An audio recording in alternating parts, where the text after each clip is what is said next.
Hi guys, Dr. Sammy here. So today we're going to do a short little video just to kind of show you guys when we say a laser declaw, this is kind of what we mean. There used to be an older version called the guillotine. Some practitioners will still do it.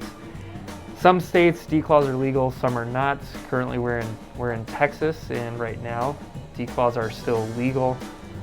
I'll do them because some patients, if they're tearing up furniture and things inside, the owners will eventually kick them out. Then they're an outdoor cat, and we see them get hit more, they get in more trouble, they get more fights. A lot of them aren't fixed, so it contributes to the breeding problems.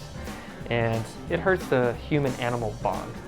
So, you know, in some patients where there's an alternative where, say, the soft paws aren't working, basically little covers that you glue on, cats get those off really well. You know, there's alternatives. Sometimes they're not working and the owners are at their wit's end, and it's either patient has to stop tearing up my stuff or I'm getting rid of the cat. Some clients will actually euthanize those patients.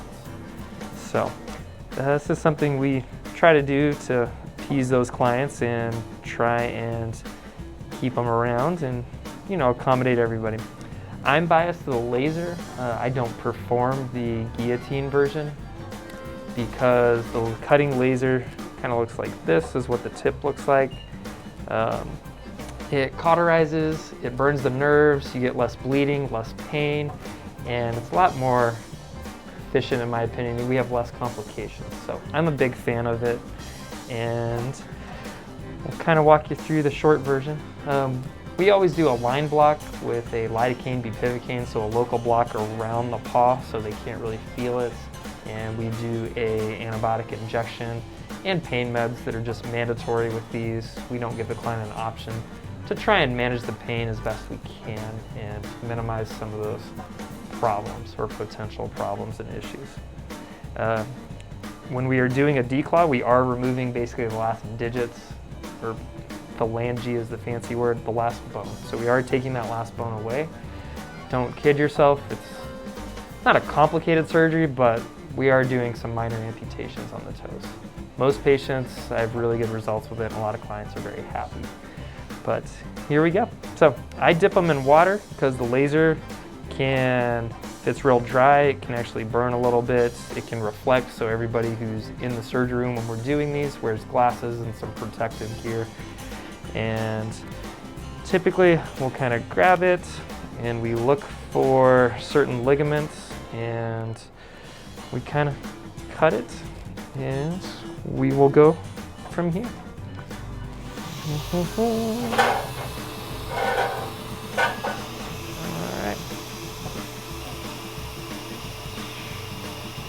So that's kind of burning it as we're doing it. That's helping with pain, inflammation, kind of cauterizing it. Like I said, all that contributes to less bleeding and complications with these patients during the recovery. She has a vacuum because the smoke is not ideal to breathe in. They recommend masks, and so much so that they give us a vacuum. This last part is the bone. There's a couple ligaments on the side, and we're trying to get those without cutting the bone that we're going to leave behind. That little white flashy thing, if you can see it, is the lateral tendon ligament. We're going to cut it. It just came loose, and there we go. There is one feline nail. And typically, you'll notice this one, it's not bleeding very much. One of the advantages that I like with the laser declaws. There's the bone that is left. We separated it at that joint. And then I'll usually do all my cuts and everything first, come back. We use glue, works really well. A lot of patients like it. Every once in a while, they'll open bleed a little. It's usually a minor issue and pretty insignificant. And then we close it up and put a bandage and we're done. So for those of you that are interested or don't really know what a declaw entails, here's what we do at Eastwood and what we do with a laser declaw. So hope that was useful, guys. Something you might not have seen before. Enjoy and be safe.